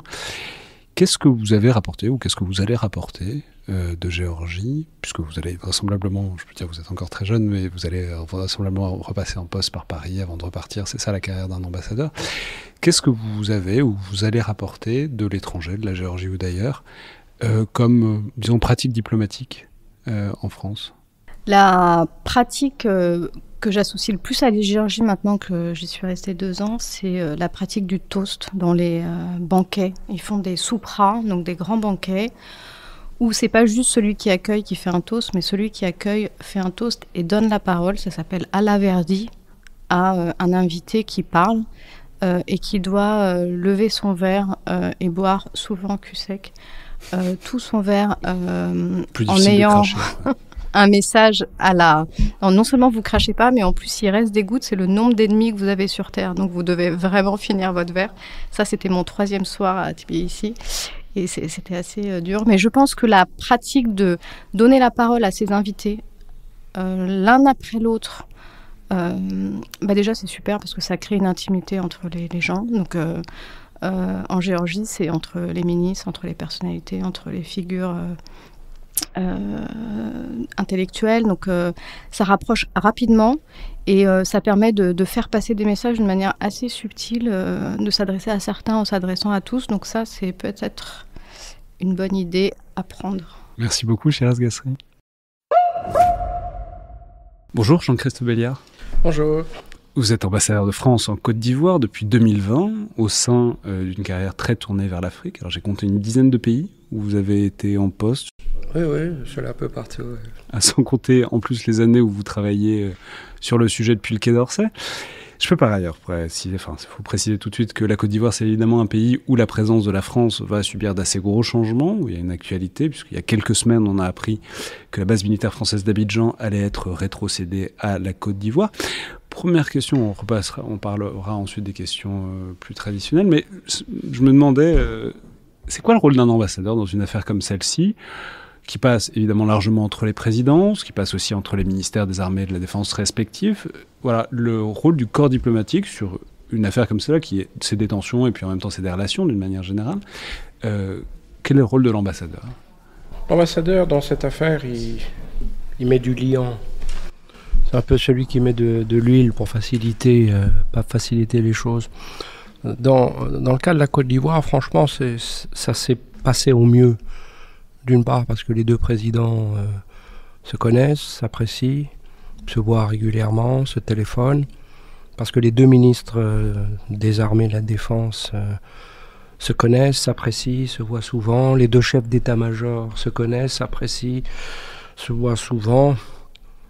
Et dans le cas de la Côte d'Ivoire, ça s'est passé en coordination permanente, en respect permanent, et on est vraiment dans la situation d'un partenariat d'égal à égal, qui fait qu'il n'y a pas eu de difficulté. L'annonce du président Ouattara le 31 décembre a été faite en plein échange avec nous. Une affaire, je crois, bien réglée. Donc, à un moment donné, la base sera rétrocédée, mais les relations vont continuer. La France va continuer à faire de la formation. La France va aider à fournir du renseignement. Et la France va continuer à fournir du matériel. Fournir ou acheter de la part de la Côte d'Ivoire. Et donc, une rétrocession maîtrisé, souhaité par les deux parties. Du coup, c'est quoi un moment tendu à l'échelle de votre carrière ? Donc, puisque je l'ai dit, vous êtes passé par plein de pays du continent africain, à des moments où il y avait plein de crises, que vous avez vues de près, depuis là-bas, depuis ici, etc. S'il fallait se souvenir d'un mauvais moment, en tout cas d'un moment tendu, d'un moment compliqué en tant que diplomate, à l'échelle de votre carrière, ce serait quoi ? Un moment tendu et peut-être étonnant, ça fait déjà pas mal d'années, j'arrive à Arusha pour représenter la France aux négociations de paix sur le Rwanda. J'ai un représentant rwandais qui prend la parole et qui parle français. Et la réunion, cette session se termine, donc je suis nouveau, j'arrive, je le salue. C'est à peu près à quelle époque ça ? C'était il y a une vingtaine d'années, même plus. Puisque la conclusion, ça a été en 1994. Je lui serre la main, je me présente en français et l'intéressé me répond en anglais. Il me dit « I'm sorry, I don't speak French ». Et moi, je lui dis en anglais « I'm sorry, I don't speak English ». Et je lui propose un compromis, je lui dis « Why don't we talk Swahili ?» Et il me répond en Swahili, pourquoi pas. Et donc, du coup, tout de suite, on bascule d'un moment qui peut être un moment tendu à un moment de grande fraternité. Et aussitôt dans la négociation, je suis celui qui parle Swahili avec des gens rwandais qui parlent certes leur langue, le Kinyarwanda, mais qui parlent aussi le Swahili. Et donc, avec ce petit aspect-là, on peut tourner les choses. Je pense que c'est d'ailleurs la force du ministère des Affaires étrangères, c'est que des gens comme moi, on est nombreux à parler toutes sortes de langues. Et ça aide, ça décrispe. Et là, alors qu'il y a eu un tout petit moment où ça peut être compliqué, et tout d'un coup, ça ne l'est plus. Donc, ce moment qui aurait pu être un mauvais moment, en fait, est un moment plutôt marrant et un moment de fraternité. Ça se termine comme ça. Alors, à l'inverse, un moment heureux, un bon souvenir. Alors, on m'a dit, juste avant que vous entriez, on m'a dit que vous aviez vécu une Coupe d'Afrique des Nations assez bien. Parce que je rappelle qu'elle était en Côte d'Ivoire. Oui, elle était en Côte d'Ivoire. Ça a été un beau moment. Vous êtes moment. devenu un peu une star sur les réseaux sociaux. Oui, c'est vrai. Je ne devrais pas le dire comme ça, mais bon, moi j'aime le foot de toute façon. Hein, ça, c'est pas, je me force pas. La Coupe d'Afrique est organisée en Côte d'Ivoire. Et donc, d'ailleurs, avant même la Coupe d'Afrique, je fais un petit sujet qui fait plusieurs millions de vues sur les réseaux sociaux où je joue au foot, je fais des jongles, je fais des reprises de volée, je fais même une roulette avec toutes les stars locales du rap, etc., etc. Donc déjà, ça commence bien. Ensuite, je vais voir tous les matchs, tous, partout, et pas dans les tribunes présidentielles, dans les virages, avec la fanfare du Nigeria, avec ceci, cela. Et puis cette coupe, elle s'est passée, à un moment donné, c'est le désastre pour la Coupe d'Ivoire, qui se fait battre 4-0 par la Guinée équatoriale. Donc à un moment, les Ivoiriens... Et puis ensuite, on va de miracle en miracle. Et c'est vrai que je suis dans tous les matchs et puis que je réagis comme on réagit tout être normal quand il voit d'un match de foot balle Sénégal qui était champion d'Afrique au pénalty, balle Mali qui menait encore à quelques minutes de la fin. Enfin, il y a eu toute une série de miracles qui a d'ailleurs amené les Ivoiriens à dire Dieu est ivoirien, c'est pas possible pour que ça se passe comme ça, avec à l'arrivée la victoire de la Côte d'Ivoire. Donc déjà, ça a été un moment magnifique pour la Côte d'Ivoire. Je dirais même plus, un moment d'extase pour la Côte d'Ivoire. Les Ivoiriens se sont retrouvés, unis, oubliés leurs problèmes quotidiens, oubliés leurs divisions, si elles existent en termes politiques, etc. Et c'est vrai que sans vraiment le rechercher, sans le vouloir, j'étais un peu associé à ça parce que j'étais à tout. Je me rappelle à la finale, il y a un ministre qui tombe sur moi, qui dit « Je te cherche partout, parce qu'à chaque fois que tu étais là, on a gagné, j'avais peur que tu viennes pas au match, etc., etc., etc. » Et tout ça avec la musique aussi, parce que la Coupe d'Afrique, ça a été le foot, mais ça a été aussi un tube qui s'appelait Le Coup du Marteau. Et voilà, une chanson que j'ai dansée 10 fois, 20 fois, dans toutes les occasions, avec des gestes. Là, on fait comme ça, le coup du marteau. Et c'est vrai que maintenant, quand je suis dans la rue, les gens me font le coup du marteau. Les gens, c'est vraiment sympa, quoi. C'est vraiment sympa. Et je vais vous dire, là, c'est la conférence des ambassadeurs. Là, vous remettez les manteaux. Il y a un gars qui me regarde, qui me dit « Vous êtes l'ambassadeur de France ?» Même chose à l'Élysée. Hier soir, je sors, il y a un type qui ouvre la porte là, du centre de conférence, qui me dit vous ne seriez pas l'ambassadeur de France. Et il me fait ça, il me fait le coup du marteau. Donc c'est vrai que ça a été un beau moment. Et ça a été vraiment un beau moment pour la Côte d'Ivoire. Et je le dis déjà, dans 20 ans, quand je me rappellerai de la Côte d'Ivoire, je me rappellerai beaucoup peut-être en premier lieu de la Coupe d'Afrique. Du coup du marteau. Ouais. Et vous assumez de supporter la Côte d'Ivoire ? Parce que vous êtes passé par un paquet de pays africains. Si ça se trouve, vous allez être dans d'autres après. Vous assumez de mettre un maillot et de supporter la Côte d'Ivoire dans ces cas-là ? Oui, et je l'ai dit parce que j'ai été aussi attaqué par ça, sur ce point. Mais pourquoi vous soutenez la Côte d'Ivoire ? Quand il y a eu le match Côte d'Ivoire-Mali, pourquoi vous soutenez la Côte d'Ivoire ? Est-ce que c'est politique ? Moi, je soutiens la Côte d'Ivoire parce que je suis en Côte d'Ivoire, parce que j'observe le bonheur des Ivoiriens, mais je n'ai aucun doute que mon collègue au Mali soutient le Mali. Ça fait partie j'ai envie de dire, c'est pas de notre poste, ça fait partie de nos vies. Quand on est dans un pays, on soutient ce pays. On est heureux de voir que les gens sont heureux. Donc si l'équipe de ce pays peut gagner, donc moi j'ai trouvé ça logique de soutenir la Côte d'Ivoire. J'étais en Côte d'Ivoire et ça m'a fait plaisir de soutenir la Côte d'Ivoire, oui, absolument. Alors maintenant, si on passe peut-être un côté plus substantiel de votre mandat, c'est très substantiel d'ailleurs, c'est marrant, tous les intervenants dans ce format me soulignent l'importance du foot, ils l'ont tous mentionné, donc c'est très substantiel, mais au-delà de ça, peut-être dans les 4 ans, depuis que vous êtes en poste, bientôt 5, peut-être deux choses, 2 résultats dont vous êtes fiers, dont vous êtes contents, qui vous ont particulièrement marqué, vous personnellement ou plus généralement, quoi, l'équipe. Eh bien, moi j'ai un résultat dont je suis content, c'est une histoire de foot encore. Je prends un petit déjeuner avec l'entraîneur de l'équipe masculine de Côte d'Ivoire et il me dit, il y a quelques semaines, j'ai vu 2 joueuses ivoiriennes, mais absolument incroyables. Et je leur ai trouvé un club en France, Fleury FC, qui est un club de première division, Arkema. Mais j'arrive pas à obtenir le visa et puis j'arrive pas à obtenir le contrat de travail. Et je me dis, je vais m'en occuper, je trouve que c'est un truc sympa. Donc, et en quelque temps, on obtient le visa, le contrat de travail. L'une d'elles arrive et le premier mois, elle est élue joueuse du mois. Et tout ça, c'était au mois de novembre. Vous imaginez une Ivoirienne qui arrive au mois de novembre, la neige, le froid. Et à la fin de la saison, en juin, elle est nommée ou élue révélation de l'année. Les deux passent 2 ou 3 ans au Fleury FC. Elle se retrouve sur le jeu FIFA 2023 avec Ronaldo et Messi et Mbappé. Et là, cette année, la première, Rosemonde, est transférée à Washington.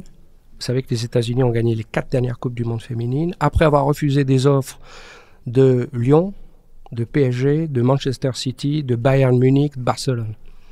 Je ne vous fais pas de dessin sur le salaire qu'elle a maintenant. Et la deuxième, elle m'a envoyé un message aujourd'hui. Elle vient d'être recrutée, et je la vois avec le maillot du Fenerbahçe, donc d'Istanbul. Bon, c'est pas exactement le Washington Spirit, mais c'est quand même un grand club. Et d'avoir pu contribuer à faire... On peut préciser que par ailleurs, le foot féminin aux États-Unis a beaucoup d'avance sur le foot masculin. Et le foot féminin aux États-Unis, c'est quelque chose depuis très longtemps. Non, mais c'est aussi le foot féminin, le sport féminin en Afrique, que je pense est important. Et je vais aussi à beaucoup de matchs de foot féminin, parce que je crois que c'est important. Et puis en tout cas, c'est apprécié par les joueuses et par le public. Mais là, c'est quelque part... Elles sont venues là me voir à l'ambassade, à la résidence. J'ai organisé une rencontre avec tous les journalistes sportifs de la ville, et d'avoir pu contribuer au basculement de la vie de personnes qui sont passées de ça à ça, j'ai envie de dire c'est une satisfaction personnelle, parce que c'est quelque chose de tangible qu'on peut toucher. Tout ça pour une histoire simple de... c'est pas moi qui fais qu'elle joue bien, c'est leur talent. Mais parfois, il suffit d'un tout petit coup de pouce pour une histoire de visa, de contrat de travail, pour y arriver. Et voilà, ça fait partie c'est un bon souvenir, je dirais. C'est quelque chose dont je suis content. Un autre, ou on reste sur celui-là? Non, mais il y en a peut-être pas mal d'autres. Moi, j'ai surtout essayé, en Côte d'Ivoire, de changer la façon d'être de l'ambassadeur de France. J'ai beaucoup été en Afrique anglophone. L'ambassadeur de France en Côte d'Ivoire, fait partie des meubles. J'ai essayé de jouer la carte de l'humilité, du respect, qui correspond un peu à ce que notre président veut faire en Afrique aujourd'hui, et notamment en Afrique francophone. Vous avez entendu parler de cette nouvelle approche, etc. Moi, je me comporte en Côte d'Ivoire comme je me comportais en Éthiopie, au Kenya ou en Afrique du Sud. C'est-à-dire pas particulièrement le représentant de l'ancienne puissance coloniale, un ambassadeur. En jouant la simplicité, je ne suis pas le vice-roi des Indes. Cette époque est révolue. Le président l'a dit hier encore à l'Élysée. Regardez l'Afrique avec de nouvelles lunettes. Et moi, je regarde la Côte d'Ivoire comme je regarde le Kenya. Je ne vois pas pourquoi je me suis comporté d'une certaine façon en Éthiopie. Je ne vois pas pourquoi en Côte d'Ivoire, parce qu'il y a cette histoire, je me comporterai d'une façon différente. De la même façon. L'Afrique, c'est 54 pays, et je crois qu'on doit faire preuve du même comportement où qu'on soit. Et la Côte d'Ivoire, c'est le cœur du réacteur, je dirais, en Afrique, compte tenu de notre histoire. Et je crois y être arrivé. Les gens le reconnaissent, cette espèce de façon d'être, de ne pas en rajouter. C'est des petites choses de nature protocolaire. Voyez, je suis qu'aller voir des matchs, puisqu'on va en parler tout le long visiblement, mais aller voir des matchs de foot pas en tribune présidentielle, ça doit pas être habituel, ça doit pas forcément être naturel aussi pour les équipes de sécurité qui sont autour de vous. C'est pas se balader dans la rue, enfin c'est des choses qui se font à certains endroits, pas dans d'autres. Enfin c'est à chaque fois une équation à résoudre, quoi. J'avais un ticket, on m'avait invité, la fédération ivoirienne, pour le match Angola-Nigeria. Donc je suis dans la tribune présidentielle, au bout d'un quart d'heure, j'en sors, je me retrouve dans le virage avec la fanfare du Nigeria, mais c'était délirant, quoi. C'est un beau souvenir. J'ai les images sur mon téléphone de cette fanfare non-stop. Les types jouent de la musique et font un bruit pas possible pour entraîner les spectateurs derrière, les supporters. Mais alors la récompense, c'est quand le Nigeria marque un but, mais c'est le délire absolu. Et de se dire qu'on est au milieu de ce délire, je trouve que c'est sympa. Moi, c'est ce que j'ai fait. Moi, quand j'avais 10 ans, 15 ans, 20 ans, j'allais au foot. Je n'allais pas dans les tribunes présidentielles. Et ça me fait plaisir de retrouver ça et de sentir ces émotions et ces sensations. Et Si on regarde maintenant un peu vers l'avenir, les, je sais pas, 1, 2, 3 dossiers sur votre bureau en ce moment pour l'année qui vient. Là, il y a un très gros dossier qui est les élections du mois d'octobre 2025. Donc là, dans octobre, c'est bientôt. Et c'est quoi le rôle de la France dans ça? Le rôle, c'est d'observer, d'écouter. Moi, je rencontre tous les candidats, ou tous ceux qui sont peut-être candidats. Je les écoute, je leur pose des questions sur qu'est-ce qu'ils comptent faire, comment ils comptent faire. J'appelle à la paix, que ça se passe bien, que les résultats soient reconnus, que les candidats se parlent, s'écoutent, se respectent. Et donc, j'ai rencontré le président Gbagbo, qu'aucun ambassadeur de France avait rencontré depuis des années. Et d'ailleurs, il y a eu 24 millions de vues sur ce moment-là. Les commentaires, ça a été « c'est bien de faire ça parce que ça fait baisser la pression ». Donne pas l'impression que la France soutient un candidat contre un autre, soutient la Côte d'Ivoire. C'est sur ces trucs-là, structurellement, c'est chargé, quoi qu'on fasse. Oui, mais il faut le faire avec humilité et sans donner de conseils, sans dire c'est ça, c'est bien, c'est pas bien. Je vois également Tidjane Thiam, qui est un autre candidat du plus grand parti historique de la Côte d'Ivoire. Et bien entendu, le parti du président, ou le président lui-même, on ne sait pas encore si le président va se présenter. Mais là aussi... Donc le président, c'est Alassane Ouattara, qui est par ailleurs, disons, très âgé, il a plus de 80 ans, donc il n'a juste pas déclaré s'il se représenterait ou pas. Là aussi, il n'y a pas de raison, en Côte d'Ivoire, d'aller plus loin que ce qu'on fait au Kenya ou en Tanzanie. Donc on est surtout dans l'écoute et dans le respect. Une époque est terminée. Ça, c'est vraiment clair. Et j'ai presque envie de dire, c'est intéressant de voir quelqu'un comme moi qui a passé sa vie dans l'autre Afrique être en Côte d'Ivoire. Et j'arrive avec un peu mes réflexes. Donc l'autre Afrique, c'est l'Afrique de l'Est. L'Afrique, je dirais, non francophone. Alors, j'ai également été pendant quelque temps à Madagascar. Mais c'est vrai qu'on est plus au premier plan que dans l'autre Afrique. Mais je pense qu'on le fait avec respect. Je pense que mes prédécesseurs, il y a 40 ans, ne disaient pas la même chose que moi aujourd'hui. Moi, je suis dans une écoute. L'objectif, c'est de pouvoir informer Paris. Voilà, il y a un tel qui pense ceci, qui pense cela. Mais si je dis une chose peut-être plus loin, c'est nous, ce qu'on espère, c'est que ça se passe bien, que les résultats soient respectés et que la campagne se passe bien, dans le respect mutuel. La Côte d'Ivoire, c'est un pays où il y a une très bonne relation entre les religions. C'est assez étonnant. Il n'y a pas beaucoup de pays où ça se passe aussi bien entre les chrétiens et les musulmans, où les peuples vivent en ville, et donc c'est de plus en plus... il y a une identité ivoirienne qui se crée par rapport à des identités locales. Là aussi, je viens de pays comme l'Afrique du Sud, où en Afrique du Sud, on ne pose jamais la question de savoir de quel peuple on fait partie. On est sud-africain, surtout après tout ce qui s'est passé, 94, etc. Donc ça, c'est le premier grand moment. Enfin, c'est le plus important, c'est pas le premier dans le temps, parce que c'est octobre. Le deuxième, c'est la restitution de la base, hein, c'est bientôt. On est en train de voir avec les autorités ivoiriennes comment on va faire exactement. Ensemble, on décide ensemble de la façon dont on va faire les choses. Et la troisième chose, on a entendu parler peut-être, c'est cette restitution du tambour parleur. Et là, on a le texte à l'Assemblée et au Sénat. Et il y a un échange qui va avoir lieu bientôt. Là aussi, il faut qu'on voit les modalités du retour de ce tambour qui est très symbolique et qui s'inscrit dans ce mouvement global. Hein. Vous avez entendu parler des œuvres du Bénin, des objets de Madagascar, etc., etc. C'est ça les trois moments. Et enfin, peut-être pour terminer sur une dimension vraiment très concrète, qu'est-ce que vous aimez le plus faire dans le métier d'ambassadeur ? Peut-être à part les matchs de foot, parce qu'on en a déjà parlé un peu. Moi, ce que j'aime, c'est les contacts, c'est rencontrer les gens.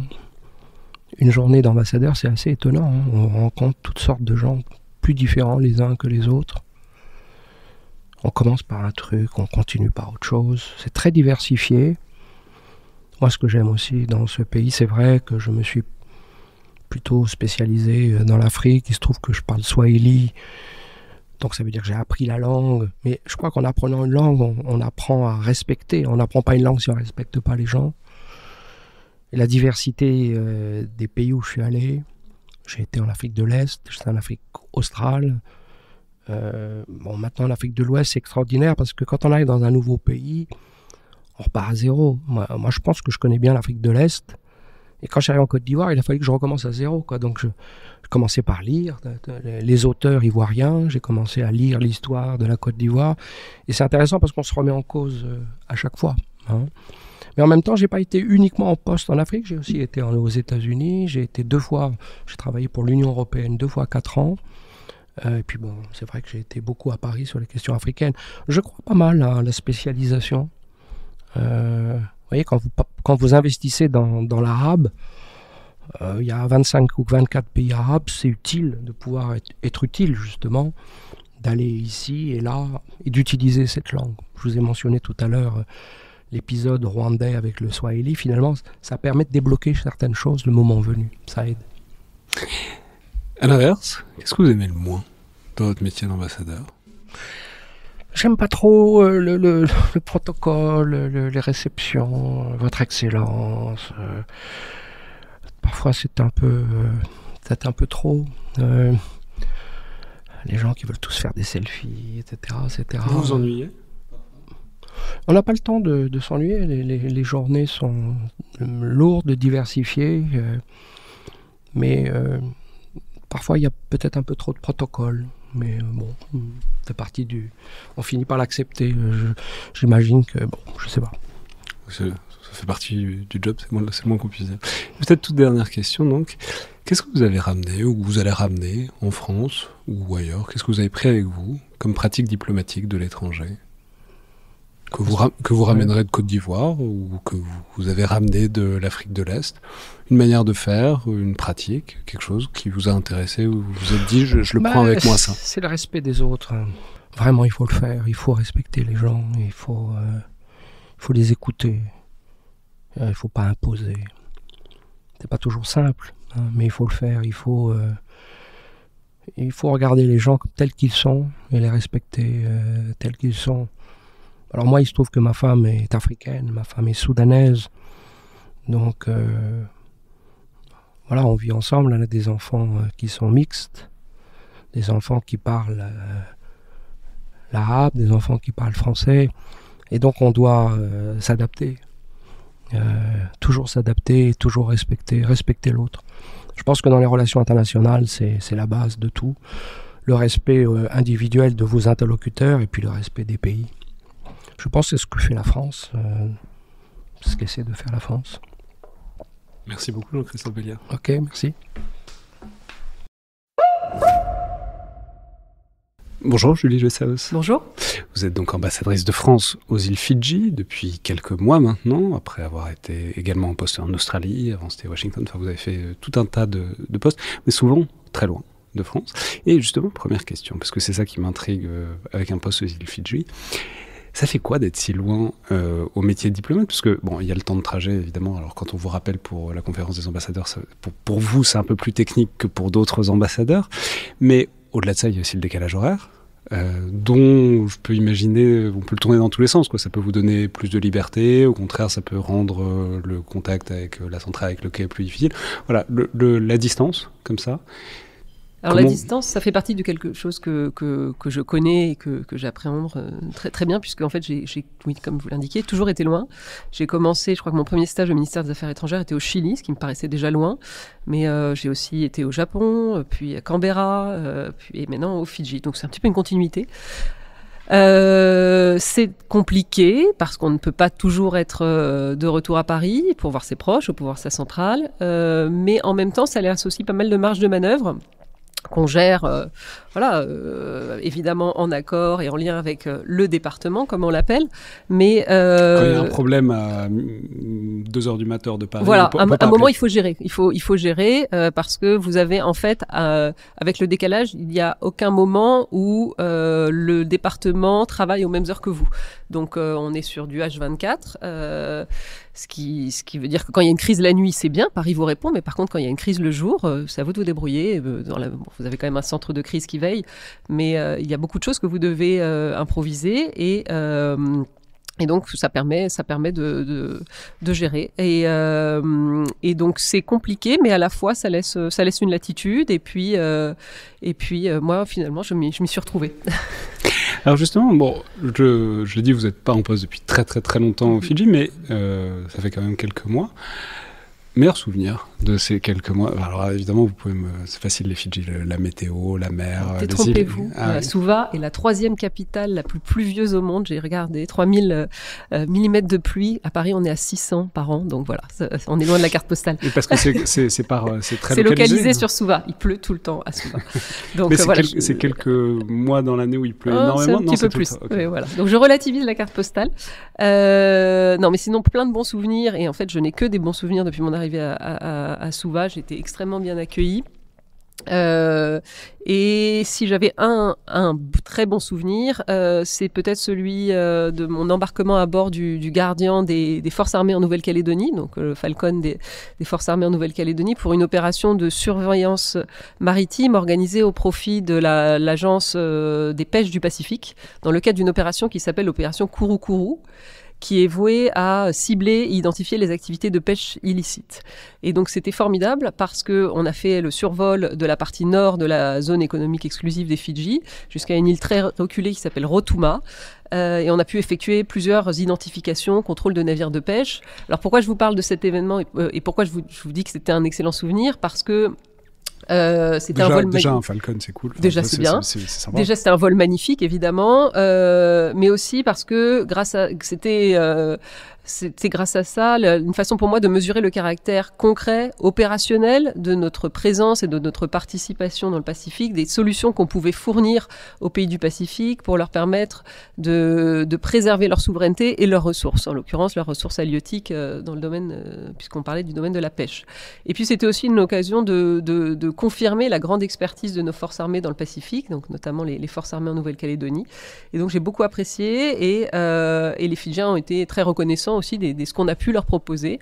Donc ça a permis d'entretenir évidemment la relation bilatérale, ce qui est mon travail.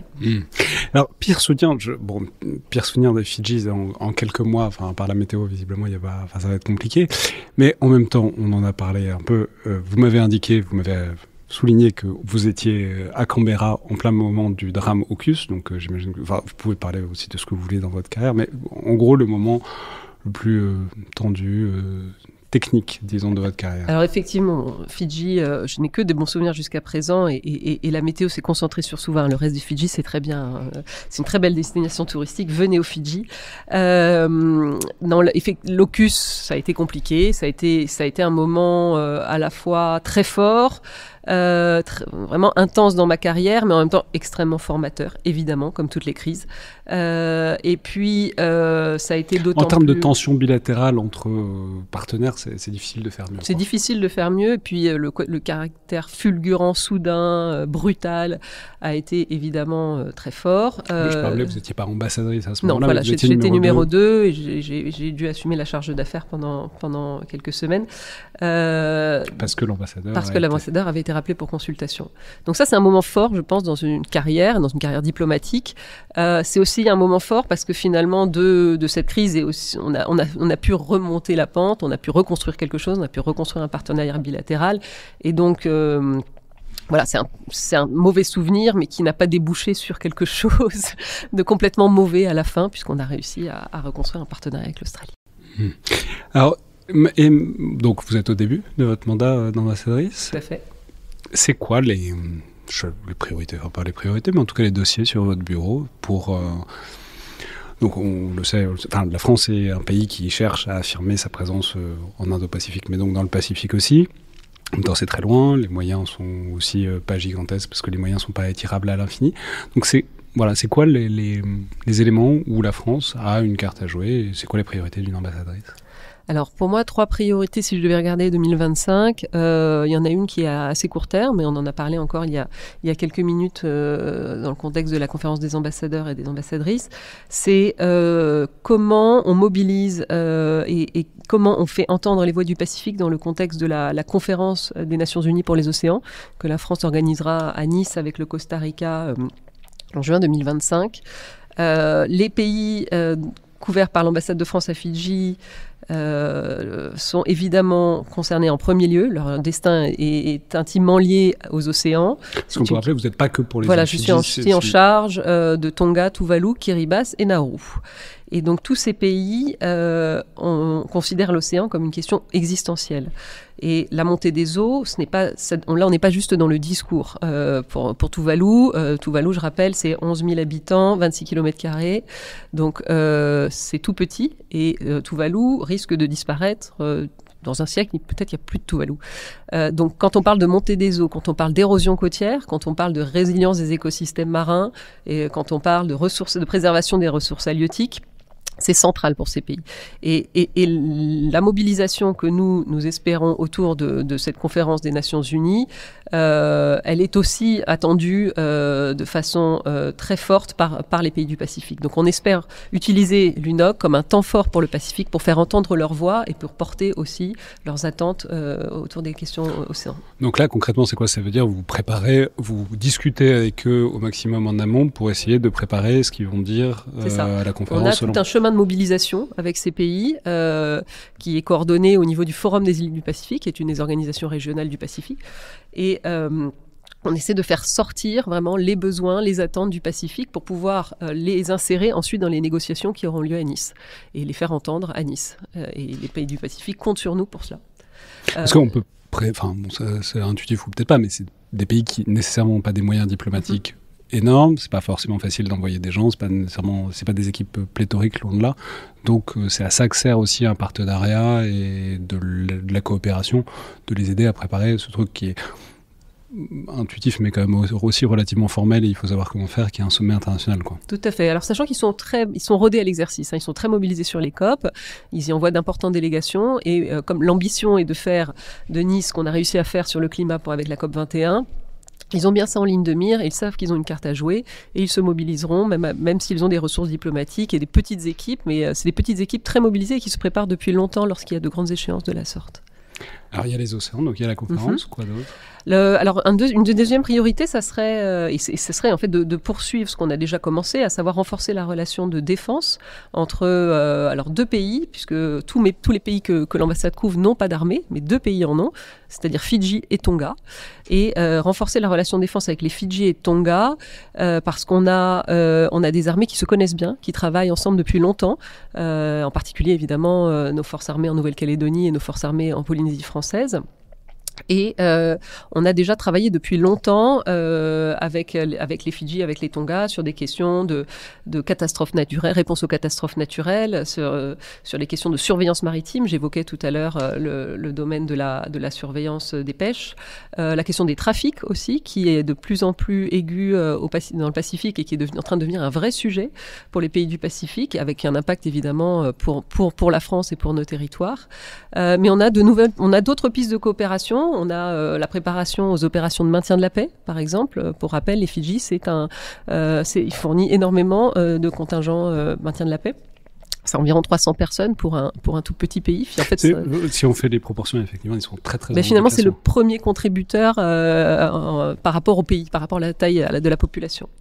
On a aussi des pistes dans le domaine du cyber, et tout ça peut être organisé notamment sous l'égide de cette Académie du Pacifique qui a été annoncée par le président de la République lors de sa venue dans le Pacifique en juillet 2023. Et comment on consolide cette relation de défense ? Alors, on a depuis septembre une mission de défense au sein de l'ambassade de France à Suva. C'est la seconde mission de défense en Océanie après l'Australie. Donc c'est un geste assez significatif. Donc vous avez un attaché de défense. Et donc on a un attaché de défense résident depuis septembre 2024. Et on a également un coopérant du défense qui est placé au sein du camp militaire de Black Rock, qui est un camp des forces armées fidjiennes spécialisé dans les opérations de maintien de la paix et la réponse aux catastrophes naturelles. Voilà. Et pour terminer, peut-être pour des trucs très concrets, vraiment sur le métier d'ambassadeur, qu'est-ce que vous aimez le plus dans le métier d'ambassadrice ? Enfin, la tâche quotidienne ou pas quotidienne, hein, voilà, dans la journée d'une ambassadrice, qu'est-ce qui vous plaît le plus ? Je dirais pas que c'est une chose dans la journée, mais c'est le fil rouge, en fait, c'est de représenter mon pays, mais en fait, littéralement, c'est de l'incarner. Parce que quand vous intervenez, c'est pas Julie Le Saos, c'est la France a dit, la France a fait, la France s'est comportée comme ça, et en fait vraiment vous incarnez la fonction et vous représentez votre pays, et ça c'est 24 heures sur 24, donc c'est exigeant, mais en même temps évidemment ça vous porte de représenter votre pays. D'autant plus au Fidji où on a une présence française qui est quand même limitée, donc vous êtes vraiment la France, vous incarnez la France, et c'est ce que je m'emploie à faire de façon la plus positive, de façon la plus ouverte possible, pour peut-être aussi parfois pour changer les perceptions, changer la conception de ce que peut être un ambassadeur ou une ambassadrice de France. Je suis la première femme ambassadrice depuis qu'on a une ambassade au Fidji, donc ça c'est quelque chose de nouveau aussi, mais pour moi c'est aussi une façon d'incarner ce qu'on est, ce qu'on fait et ce qu'est la France d'aujourd'hui.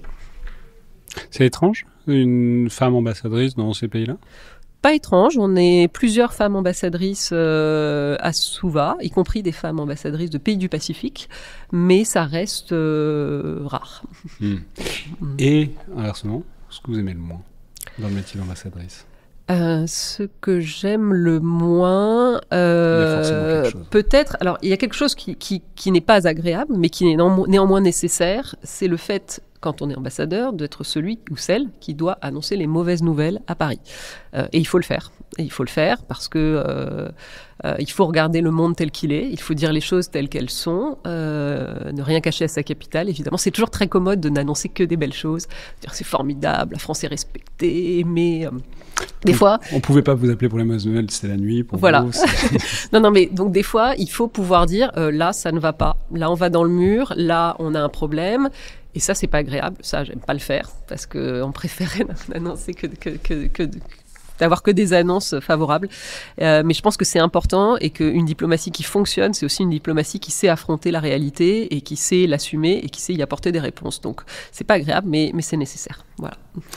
Et enfin, toute dernière question, qu'est-ce que vous avez ramené en France, d'ailleurs, d'un de vos postes précédents, ou que vous allez ramener là, comme pratique diplomatique ? Qu'est-ce que vous avez appris ? Vous vous êtes dit, ça c'est intéressant, je le ramènerai avec moi. Alors j'aurais du mal à parler du système fidjien puisque je suis encore sur un apprentissage, même si je pense qu'il y a déjà des choses que j'observe sur la façon dont on gère le temps, le temps du Pacifique, c'est un autre temps, c'est une autre temporalité, et ça, en fait, le temps s'étire dans le Pacifique, on a une autre conception du temps, et ça, je pense que c'est quelque chose que je ramènerai peut-être. On n'est pas ne pas toujours être dans l'urgence, mais peut-être prendre le temps de la réflexion. Par contre, si j'observe les autres... Dans vos interactions avec les gouvernements, etc., vous voyez qu'il y a un truc dans la prise de décision, dans la délibération qui est différent. On donne le temps aux choses, on laisse le temps aux choses. Et ça, c'est important parce que nous, on est vraiment dans l'urgence permanente. Non pas qu'il n'y ait pas d'urgence, évidemment, dans leur système diplomatique, mais on laisse le temps. Et ils arrivent à vous l'imposer. Non, mais c'est ça qui est... Oui, on vous le dit, c'est le Pacific Time. Okay. Et puis sinon sur les autres diplomaties que j'ai pu observer, qui sont des diplomaties occidentales, mais anglo-saxonnes, les diplomaties américaines et australiennes, j'en retiens un très fort pragmatisme, mais vraiment ancré dans la façon dont on fait les choses. Et ça, je crois que c'est toujours utile à mettre en œuvre dans la façon dont on travaille. On voit, mais en même temps, on ne voit pas. Pragmatiquement, qu'est-ce que ça veut dire d'être pragmatique dans la diplomatie ? C'est que un objectif, une action, et parfois, on ne prend pas trop de détours, quoi. Voilà. Oui, un truc, on veut des résultats. On veut des résultats et on veut cocher des cases. Et on va aux résultats, sans faire de circonvolution. Et alors, tous les autres ambassadeurs qui sont succédés à ce micro depuis tout à l'heure ont tous parlé du foot, d'une manière ou d'une autre, dont je comprends que c'est donc une pratique diplomatique absolument centrale, assister aux matchs de foot, favoriser des trucs de foot, ce qui est très bien. Et Fidji, c'est plutôt le rugby, a priori. C'est ça. Fidji, c'est le rugby, c'est une nation rugby. Et alors, vous en avez fait quoi du rugby? Alors déjà, pour se préparer à un poste à Fidji, on connaît le top 14 sur le bout des doigts, c'est-à-dire que vous connaissez les classements, parce que ça fait partie de tous les entretiens politiques, enfin en tout cas d'une grande majorité. On vous demande si vous jouez, on vous demande si vous connaissez, on vous demande...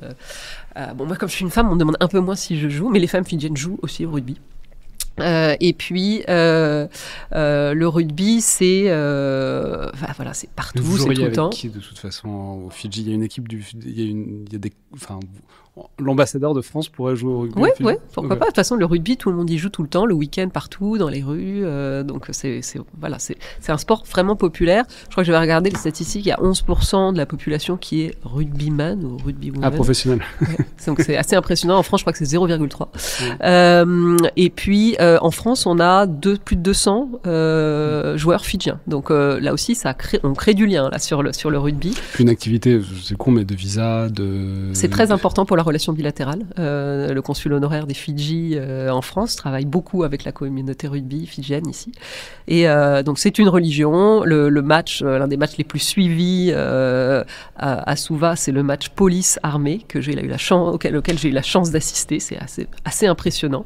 Le Ratu Sukuna Bowl, du nom du père fondateur de la nation, qui s'était enrôlé dans la Légion étrangère pendant la Première Guerre mondiale et a combattu sur le sol français. Et donc ce Ratu Sukuna Bowl fait s'affronter les équipes de la police et des armées, avec cette année une belle victoire de la police. Donc c'était fantastique et ça fait partie de ce à quoi on se prête, cette culture du rugby lorsqu'on est ambassadeur ou ambassadrice de France au Fidji. Vous allez voir des matchs tous les combien? Là, pour le moment, j'en ai pas vu autant que je ne le souhaitais, mais donc j'ai vu ce match armée et police, mais je compte bien rattraper mon retard dès mon retour. Merci beaucoup, Julie. Merci beaucoup. Un grand merci donc à tous les intervenants, évidemment le ministre de l'Europe et des Affaires étrangères, Jean-Noël Barrot, puis Éric Chevalier, Shiraz Gasri, Jean-Christophe Béliard et Julie Le Saos pour leur temps et leur disponibilité. Un grand merci également à la direction de la communication et de la presse du Quai d'Orsay, notamment Charles Thépaut et Arthur Desgaret, qui ont à la fois lancé les choses et puis ensuite accompagné, organisé ces enregistrements en pleine conférence des ambassadeurs, ce qui n'était pas une mince affaire. Merci beaucoup donc. C'était donc Le Collimateur, un podcast produit par Alexandre Jublin et distribué par Binge Audio. Comme toujours, et tout particulièrement quand on tente un peu des trucs différents comme aujourd'hui, voilà, tous les retours sont intéressants et appréciés par mail ou sur les réseaux sociaux, tout comme notes et appréciations sur les outils d'Apple Podcast et de Spotify. Merci à toutes et tous, et à la prochaine fois.